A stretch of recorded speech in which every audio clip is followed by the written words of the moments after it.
অসীম সরকার কোন সা হনু?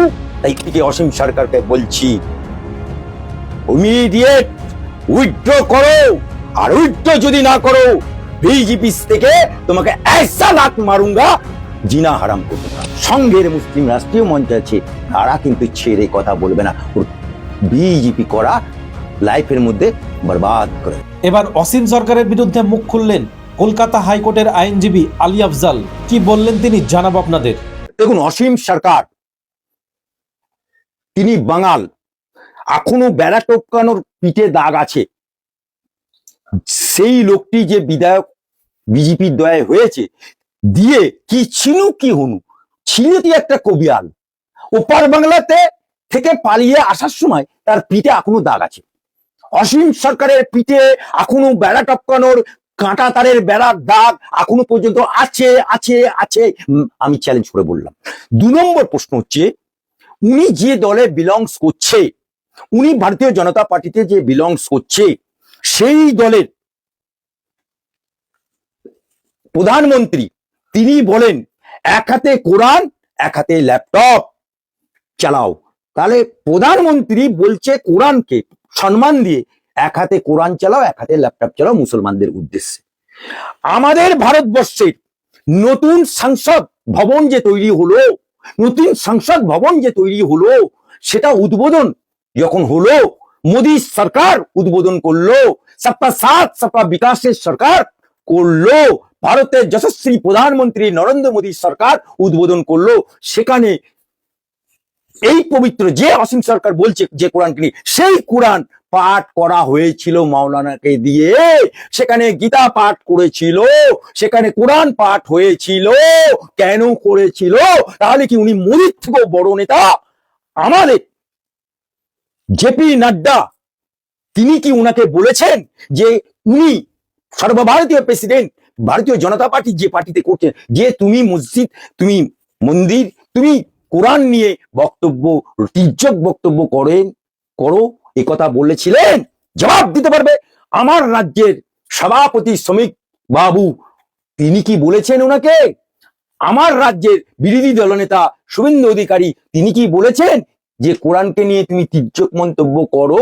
অর্থাৎ উনি যে বক্তব্যটা দিয়েছেন এটা একেবারে, আমি আবার একটা প্রশ্ন করছি, রামকৃষ্ণ পরমহংসদেব তিনি সাধক, তিনি বলেছিলেন দক্ষিণেশ্বরের মা কালীর মন্দিরে বসে তিনি বলেছিলেন পুকুর একটাই ঘাট অনেক। উনি কি রামকৃষ্ণের থেকেও বড়? মোহন ভগতজি RSS যিনি স্রষ্টা, ঘুড়ি দেখতে পান, ঘুড়ি নীল লাল সাদা, এই বিজেপি হচ্ছে ঘুড়ি, কিন্তু লাটাই যে ধরে থাকে তাকে কেউ দেখতে পায় না। সঙ্গ হচ্ছে লাটাই ধরে থাকা লোক। সেই সঙ্গের মোহন ভগতজি তিনি সর্ব মিডিয়ার কাছে দলিল রেখে বলেছিলেন, কি বলেছিলেন? ভারতীয় মুসলমানদেরকে अगर कोई हिंदू भारतीय मुसलमान को छेड़छाड़ करेगा, भारतीय मुसलमान को हटाने के बाद बोलेगा भारतीय मुसलमान को जो पवित्र ग्रंथ है उसको लिए अनफ शनाफ जो बोलेगा वो हिंदू ही नहीं, बीजेपी तो बहुत दूर का बात है।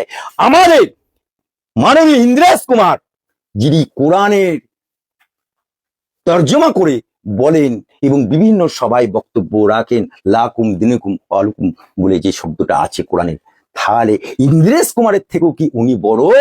তাই আমি ওই ব্যক্তিটিকে অসীম সরকারকে বলছি, ইমিডিয়েট উইথড্র করো, আর উইথড্র যদি না করো বিজেপি থেকে তোমাকে ऐसा লাত মারুঙ্গা জিনা হারাম করে दूंगा। আপনি বলছেন উড্ডল করো, অর্থাৎ ভুল স্বীকার করো। উনি বলছেন যে জীবন চলে যাবে, আমি উড্ডল করবো না। ওটা ওর ব্যাপার, ওটা ওর ব্যাপার, কিন্তু বিজেপিতে ऐसा नहीं चलेगा। बीजेपी से सबका साथ सबका विकास सबका विश्वास। বিজেপিতে ইসলাম ধর্ম বলছে নিজের ধর্মকে শ্রদ্ধা, আস্থা রাখো, অপর ধর্মকে শ্রদ্ধা করো।